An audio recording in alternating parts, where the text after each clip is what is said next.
जो फैसले करते हैं, इन्होंने ये तय कर लिया कि हम अमेठी से लड़ेंगे।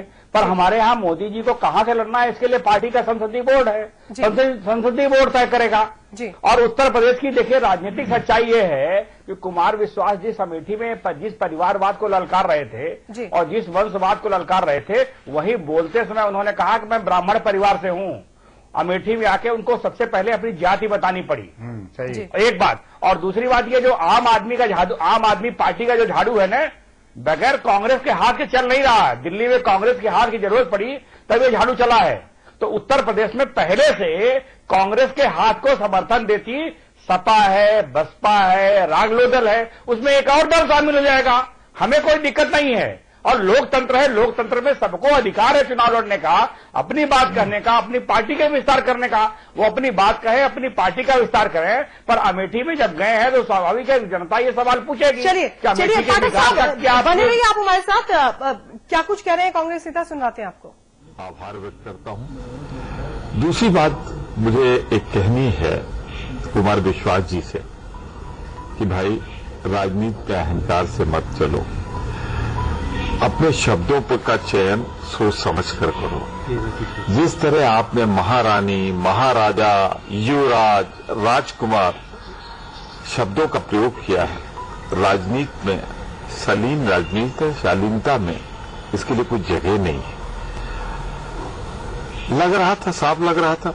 और बोलते वक्त उन्हें तो माफी मांगनी चाहिए अमेठी की जनता से और उनके धैर्य की सराहना करनी चाहिए कि अमेठी की जनता की तुलना करते वक्त वहां की जनता की तुलना एक खूंटे में बंधे हुए गधे से कर गए वो। और उसके बाद भी अमेठी की जनता ने शांतिपूर्वक उनको सुन लिया। उन्हें अपने भाषण में कभी भी ऐसी चुभने वाली बातें नहीं कहनी चाहिए जो सामान्य को करे। आज वो कुछ देने नहीं आए थे, सब कुछ ऐसा लगा कि हिट विकेट होके वो खुद ही लौट गए हैं। उन्होंने राहुल गांधी को महाराजा युवराज कहा और अपने को नौकर कहा कि हम यहां से जीत को जाएंगे। मैं कहता तो हूं कि उन्हें अपनी भाषा में शब्दों के चयन पर जरा गौर करना चाहिए। राहुल जी इस दुनिया की सबसे बड़ी पॉलिटिकल पार्टी के राष्ट्रीय उपाध्यक्ष, सोनिया जी राष्ट्रीय अध्यक्ष, जो दुनिया की सबसे बड़ी सदस्य संख्या की पार्टी, और उनके लिए ऐसी बातें कहना, महाराजा, महारानी, राजा, युवराज, ये सब उनके निर्वाचन क्षेत्र में जाके कहना उत्तेजित करने वाला, अहंकार से भरा जो उनकी शैली थी, उसकी मैं आलोचना करता हूं, उन्हें सलाह देता हूं ऐसी बातें ना करें। मैं इतना जरूर कहूंगा कि आज की रैली अगर फ्लॉप हुई है तो उसकी जिम्मेदारी एक तरफ कुमार विश्वास जी की है, उनके कार्यकर्ताओं की है, और दूसरी तरफ अमेठी की जनता ने अपने प्यार, विश्वास, श्रद्धा और 3 पीढ़ियों के रिश्ते को जिस तरह आज निभाया है, मैं बहुत बहुत धन्यवाद देता हूं अमेठी की जनता। भूपेंद्र जी क्या कहेंगे? कांग्रेस नेता प्रमोद तिवारी एक तो शालीनता सिखा रहे हैं आम आदमी पार्टी को, कुमार विश्वास को कह रहे हैं कि उनमें अहंकार है और कह रहे हैं कि रैली फेल हुई है। अब ये तो इनका अपना मापदंड है, रैली को फेल होने का इनका पैमाना या मापदंड क्या है, इस पे तो मैं कोई टिप्पणी नहीं करना चाहूंगा। इन्होंने तो हमारे रामलीला मैदान में भी हमें फेल कर दिया था, उसके बाद भी दिल्ली के अंदर 28 सीटें आई। आज आम आदमी पार्टी की सरकार है। इन्होंने तो आपको अगर याद हो तो बॉम्बे में भी हमारी रैली को फेल कर दिया था, जिसमें बताया था कि अन्ना, लेकिन उसके बाद भी आज की तारीख में आम आदमी पार्टी के अंदर जो आम आदमी ने समर्थन दिखाया है वो आप सब लोगों के सामने है। दूसरा, उन्होंने शालीनता के बारे में कहा, शालीनता के बारे में उन्होंने बिल्कुल सही कहा, इस पर मैं कोई विरोध नहीं करना चाहूंगा किसी को भी। आम आदमी पार्टी क्यों, राजनीति के अंदर संवाद, मैं तो पहले भी जैसे आपको कहा कि संवाद एक सबसे सशक्त अधिकार है। वो ये कह रहे हैं कि शालीनता नहीं बढ़ती कुमार विश्वास। नहीं, ये उनका कहना वो गलत है, क्योंकि वो ये भूल जाते हैं कि कुमार विश्वास एक कवि है और जिस संदर्भ में, जिस रेफरेंस में उन्होंने उस बात को की गई, आपको उस चीज को उसी रेफरेंस में अप्रिशिएट करना चाहिए। उन चीजों को मतलब कट पेस्ट करके किसी चीज को इस्तेमाल नहीं करना चाहिए। और जो कुमार विश्वास के बारे में ये कह रहे हैं तो उनके किसी कवि या किसी उस चुटकी के तहत ये सारी चीज कही गई है। और जहां तक अगर युवराज, और ये तो आप देखेंगे तो मोदी जी हमेशा अपने भाषण में महारानी, युवराज और उससे पहले गाय, बछड़ा ये सब कहते रहे, तो तब भी हम लोगों ने उसकी आलोचना की थी। हम नहीं चाहते कि ये राजनीति में इस तरीके की सारी चीजें हों। चलिए गोविंद जी के पास चलते हैं। गोविंद जी, राजीव गांधी की अगर हम बात करें, अमेठी आम आदमी पार्टी के कुमार विश्वास वहां से अब ताल ठोक रहे हैं, जबकि ये सीट गांधी परिवार की रही है। राजीव गांधी 3 बार वहां से सांसद रह चुके हैं, राहुल गांधी हैं, सोनिया गांधी भी यहां से सांसद रह चुकी हैं। क्या इतना आसान होगा आम आदमी पार्टी के लिए? नहीं गायत्री, आसान हो या ना हो, लेकिन एक बड़ी पहल है।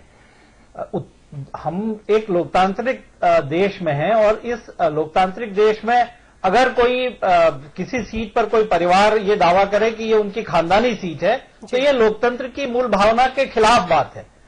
लोकतंत्र में सबको हक है और ये बहुत अच्छी बात है। मैं इस जो आज की पूरी परिघटना है, अगर आप पार्टी वहां पर एक चुनौती दे रही है, तो मैं इसको इसलिए महत्वपूर्ण मानता हूं कि जो भारत की राजनीति में अगर कुछ घराने, कुछ परिवार, कुछ लोग आपस में तय करके चुनाव जीतने की जो एक सिलसिला शुरू करने की परंपरा है, उसको अगर जनता की तरफ से चुनौती दी जा रही है, कोई जीते कोई हारे, ये तो अभी बहुत लंबा वक्त है, लेकिन कम से कम जनता की तरफ से या किसी एक नए राजनीतिक दल की तरफ से जो अपने को देश की बहुसंख्य जनता का प्रतिनिधित्व करता हुआ बता रहा है, उसको अगर वो एक चुनौती दे रहा है तो इस चुनौती को स्वीकार करना चाहिए। हम अगर अभी समाजवादी पार्टी की बात करें, समाजवादी पार्टी कहती है अगर राहुल गांधी और सोनिया गांधी लड़ेंगी जिन सीटों से, वहां वो अपने उम्मीदवार नहीं खड़े करेंगी। कन्नौज में जो उपचुनाव हुआ था, उस उपचुनाव में हमने देखा तमाम बड़े राजनीतिक दलों ने अपने उम्मीदवार वहां पर डिंपल यादव के खिलाफ खड़े नहीं किए।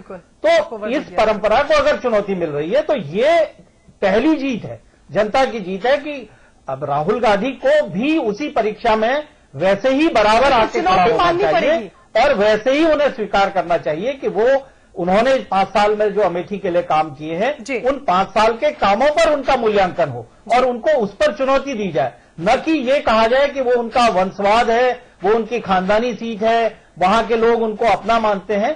तो ये मुझे लगता है सबसे बड़ी बात, इस जो आपने अमेठी में जो दस्तक दी है, उसको इसी रूप में देखा जाना चाहिए। बिल्कुल, इस बात पे भी मैं भूपेंद्र जी आपके पास आऊंगी, लेकिन पहले हैदर साहब से। हैदर साहब, चुनौती क्यों ना माने कांग्रेस? आप कह रहे हैं कि गांधी परिवार की ये सीट रही है, चुनौती क्यों ना माने कांग्रेस? शीला दीक्षित 3 बार मुख्यमंत्री रही थी, वहां पर केजरीवाल ने उनको हरा दिया उन्हीं की सीट पर। इसको चुनौती इसलिए नहीं मान रहे हैं हम, इसलिए कि यहाँ पे इन लोगों ने इतनी सेवाएं किया है और इतना अमेठी में लेके गए, ये परिवार लेके गया है, उनकी सेवाओं का मूल्यांकन होगा। ये पंच जी से मैं एग्री करता हूं कि ये इनका लड़ रहे हैं इससे कोई मतलब नहीं। हम लोग डेमोक्रेसी है, सब लड़ सकते हैं, ये भी लड़ते हैं, कुमार विश्वास भी लड़ रहे हैं। तो मैं समझता हूं कि वहां की जनता में इतने इन लोगों ने सेवाएं किया है, वो जो इन्होंने शहजादे शब्द का इस्तेमाल किया, शहजादे बन के नहीं किया है, महारानी बन के नहीं किया है, बल्कि उनके सेवक बन के किया है उस इलाके में। इसलिए लोग दिल से इनका सम्मान करते हैं, इस परिवार का करते हैं, बिला वजह नहीं करते हैं। 15 साल से तो शीला दीक्षित भी थी, 15 साल से शीला दीक्षित भी थी, और दिल्ली में सबसे ज्यादा प्रभाव सोनिया गांधी और राहुल गांधी से कहीं ज्यादा प्रभाव शीला दीक्षित का था, फिर भी अपनी सीट नहीं बचा पाई। लेकिन ऐसा है, दिल्ली में यहाँ बड़ा फर्क है। क्या वहां पे दिल्ली में फर्क ये है कि दिल्ली में सुनिए, इन लोगों ने आपके वहां पे अन्ना हजारे ने इतनी बड़ी रैली किया, उनके साथ रहे, उसके बाद उनको दांव दिया, पार्टी बना दिया, सब दिल्ली में हुआ, सब दिल्ली में हुआ। पार्टी का प्रभाव है, यही तो हम कहना चाह रहे हैं। आप कह रहे हैं कि वहां पे किया, तो मैं ये कहता हूं ये पूरे हिंदुस्तान में नहीं चलेगा, ये यहाँ पे नहीं चलेगा। अमेठी में, अमेठी में यहाँ सेवा इन लोगों ने इतनी किया है कि पब्लिक यहाँ की भूलेगी नहीं, पब्लिक इनका सम्मान करते हैं। आप सिर्फ ये बता दीजिए, दिल्ली की रैली में और अमेठी की रैली में क्या फर्क है? दिल्ली के बता तो रहा हूं, दिल्ली के रैली हुई थी, अन्ना हजारे की मेहनत थी और केजरीवाल ने और इन जैसे लोगों ने उसको बना लिया, अलग बना के पार्टी बना लिया, उसका एक प्रभाव था। और वहां पे दिल्ली हो रहा था, उन लोगों दिल्ली में रैली की दिल्ली जीत ली, अमेठी में रैली कर अमेठी जीत लेंगे, उसमें है क्या? अमेठी बिल्कुल नहीं जीत पाएंगे, ये देख लीजिए, ये इनको ये ख्वाब, ये इनका ख्वाब रह जाएगा बनके, ये बिल्कुल नहीं जीत पाएंगे। यहाँ पे बिल्कुल उल्टी बात होगी, उल्टी गिनती चलेगी इनकी। और जो इनका प्रदर्शन हो रहा है, काले झंडे दिखा रहे हैं, एक मुसलमानों के दिल को नोट तोड़ा है। मुसलमान हिंदू भी हुसैन, इमाम हुसैन की इज्जत करता है, उन्होंने व्यंग कर रहे हैं इतने बड़े बड़े धार्मिक नेताओं पर, ये वो लोग थे, कांग्रेसी नहीं कर रहे हैं। कांग्रेस तो इनकी चुनौती को स्वीकार कर रही है। आइए लड़िए, आपका अंदाजा, आपकी हैसियत का अंदाजा, वो शायद अपनी हैसियत भूल गए हैं। चलिए भूपेंद्र साहब, खुद पर विश्वास कांग्रेस का और आपके विश्वास पर सवाल उठा रहे हैं। नहीं, कांग्रेस ने तो क्या, कांग्रेस ही जितने भी बीजेपी या कांग्रेस में तो सबकी बात करूंगा जी। हमने वो सारी चीजें की हैं जो इन्होंने हमें बताया था कि हम नहीं कर सकते। अगर आप आंदोलन से शुरू हो जाएं तो उन्होंने बताया कि ये कुछ लोग हैं, अगर आपको जीतना है तो चुन के आइए। जब हमने कहा कि हाँ ठीक है पार्टी बनाएंगे तो उन्होंने बनाया कि पार्टी बनाना इतना और आप ये कह रहे हैं कि हैसियत भूल रहे हैं कुमार विश्वास? नहीं, ये हैसियत वगैरह की सारी बात की। और हैसियत की अगर मैं आपको बताऊं तो कि आपने तो अभी अरविंद का जिक्र किया कि उन्होंने वहां पे शीला दीक्षित को हराया। मैं आपको जान के हैरानी होगी कि राखी बिरला ने ऐसे स्थापित राजकुमार चौहान को हराया जो आज तक कोई चुनाव नहीं हारे थे। प्रेम सिंह, वो कोई चुनाव नहीं हारे थे, और उनके सामने जो जीतने वाले लोग थे कि जिनको कोई जानता भी नहीं था, वो ऐसे लोग थे जिनको खुद को भी विश्वास नहीं हो कि उन्होंने इतने बड़े बड़े नामों को हरा दिया। तो इस घमंड में या इस अहंकार के अंदर बीजेपी या कांग्रेस दोनों में कोई भी ना रहे, चाहे ये अमेठी हो चाहे ये गाजियाबाद हो, पूरे हिंदुस्तान की मैं बात कर रहा हूं। किसी भी अहंकार में बीजेपी और कांग्रेस को नहीं रहना चाहिए। आम आदमी आज इन लोगों की राजनीति से त्रस्त है। आज आम आदमी पार्टी ऐसी राजनीति लेके आई है इस देश के अंदर जिसने धुरी के अंदर आम आदमी को बैठाया है, मुद्दों को बैठाया है। ये सत्ता से पैसा और पैसे से सत्ता के खेल को खत्म करने का काम आम आदमी पार्टी कर रही है। हम अमेठी में ही नहीं, हम बड़े बड़े दिग्गज उनको हराएंगे। जैसा अभी गोविंद पंत राजू जी ने कहा था, मैं उनसे सहमत हूं कि ये इलेक्शन के टाइम पे ये नूरा कुश्ती करते हैं। जब जैसे डिंपल का, क्योंकि उसको रिपीट नहीं करना चाहता, सुषमा स्वराज के खिलाफ ये कांग्रेस अपना कैंडिडेट नहीं उतारती, उसकी बस छूट जाती है या ट्रेन निकल जाती है, प्लेन लेट हो जाते हैं। ये सब चीजें आम आदमी पार्टी रोकेगी और देश को दिखाएगी कि जो उन्होंने दिल्ली में किया वो पूरे हिंदुस्तान में करके दिखाएगी। और अमेठी के अंदर भी युवराज की हार होगी। पाठक साहब, बीजेपी को कितना विश्वास है अमेठी में, या खुद को तीसरे नंबर पर ही मान लिया है? भूपेंद्र जी ने ठीक कहा कि बहुत घमंड नहीं करना चाहिए जी। और लोकतंत्र में जनता यह तय करती है कि क्या होना है। दिल्ली में जनता ने इनको समर्थन दिया और उस समर्थन में सरकार बनाने की जब नौबत आई तो उसी कांग्रेस के भरोसे जिससे इनके 36 के रिश्ते थे, उसी के भरोसे ये 36 का आंकड़ा पूरा कर पाए। तो अब आगे देश का चुनाव है और देश में चुनाव लड़ने का सबको अधिकार है, इनको भी अधिकार है। ये बताइए बीजेपी अमेठी में खुद को कहां देखती है? नहीं, भारतीय जनता पार्टी अपने लोकसभा के चुनाव की तैयारी कर रही है। हम इनके लड़ने तैयारी तो दूसरी पार्टी भी कर रही है। अमेठी में क्या तैयारी है आपकी? नहीं, हम उत्तर प्रदेश के सभी सीटों पर भारतीय जनता पार्टी चुनाव लड़ेगी। अमेठी में भी हम बीजेपी अमेठी में खुद को कहां मानती है? हम गांधी परिवार का रहे हैं, वहीं दूसरी तरफ आम आदमी पार्टी चुनौती दे रही है, बीजेपी कहां मानती है?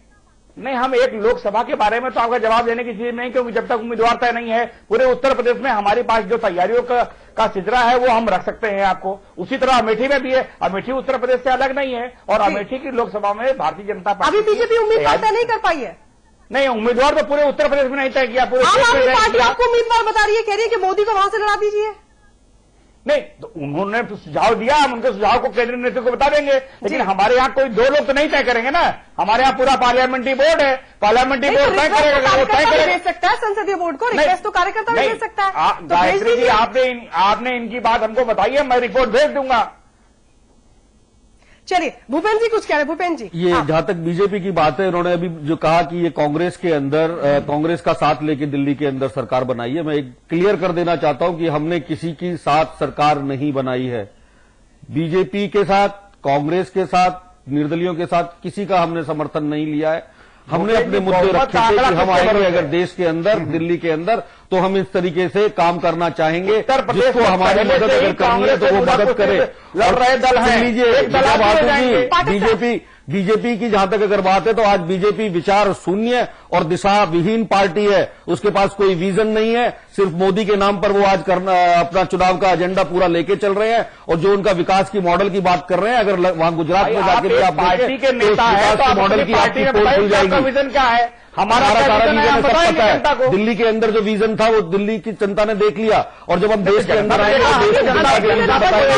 और जो अमेठी के अंदर वंशवाद के खिलाफ हमारा एजेंडा नहीं, अमेठी के अंदर हमारा वंशवाद के खिलाफ एजेंडा है। भूपेंद्र साहब, ये सवाल मैं उठाने वाली थी, गोविंद जी ने उठाया था, बहुत अच्छा सवाल ये उठाया था। उन्होंने कहा कि आम आदमी पार्टी अमेठी में विकास के नाम पर नहीं लड़ रही है, वंशवाद के नाम पर लड़ रही है। वंशवाद के खिलाफ हमारी हम हमेशा कहते हैं कि क्या हिंदुस्तान केवल 28 से विकास किया ही नहीं तो क्या लड़ेंगे विकास का नाम पे? तो विकास किसने नहीं किया? राहुल गांधी, सोनिया गांधी। चलिए, 3 पीढ़ी से तो आप हैं, विकास अगर नहीं किया है तो आपने नहीं किया होगा। विकास तो हुआ ही है। भूपेंद्र साहब, वो सवाल ये उठ रहा है कि आम आदमी पार्टी विकास के नाम पर क्यों नहीं लड़ रही है अमेठी में? किसने कहा कि विकास के नाम पर? विकास से कोई मतलब नहीं है। किसने कह दिया विकास के नाम से खेल रहे हैं? किसने कह दिया? आप किसी को पीसबीएल में थोड़ी कर सकते हैं। जब घोषणा पत्र अगर आएगा तो टोटलिटी में आप बात करेंगे। हमारे हर चीज के ऊपर, मुद्दों के ऊपर हमारे अपने विचार है, हमारा अपना विजन है। ये किसने कहते हैं कि हमारा वहां पे विकास मॉडल नहीं है या विकास हमारा मुद्दा नहीं है? रहते हैं समय समय पर। चलिए, बीजेपी का तो बहुत बुरा हाल है। बीजेपी के पास ना दिशा है ना विचार है, सिर्फ मोदी के रथ पे चढ़ के ये